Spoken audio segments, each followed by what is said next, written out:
Et écoutez ceci, frères. La parole de Dieu ramène dans sa gibecière deux choses.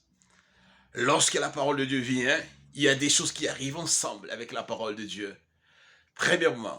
Primo, c'est la bénédiction pour ceux qui la reçoivent et la pratiquent.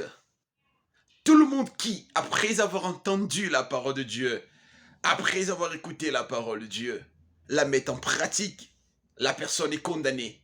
La personne est condamnée à une bénédiction.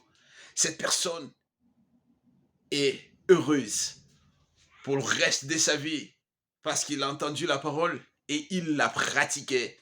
Deuxièmement, quand la parole de Dieu vient, il y a la malédiction.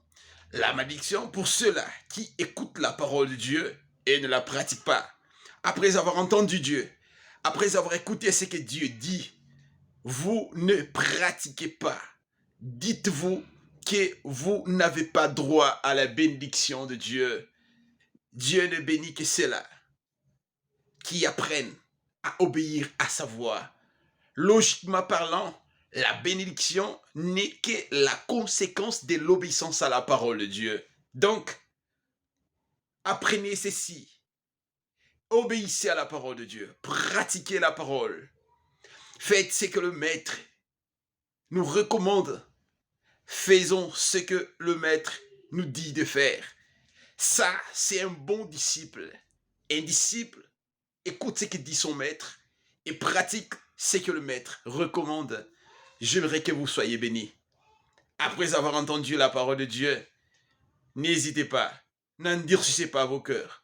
Mettez la parole de Dieu en pratique et vous verrez la bénédiction suivre tout ce que vous allez faire.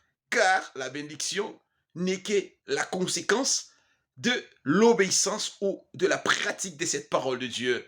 Que Dieu bénisse cette parole en nous. Mettons en pratique la parole de Dieu et la bénédiction sera bel et bien notre. Que l'Éternel bénisse sa parole en nous. Merci beaucoup. Pensez-y. Merci.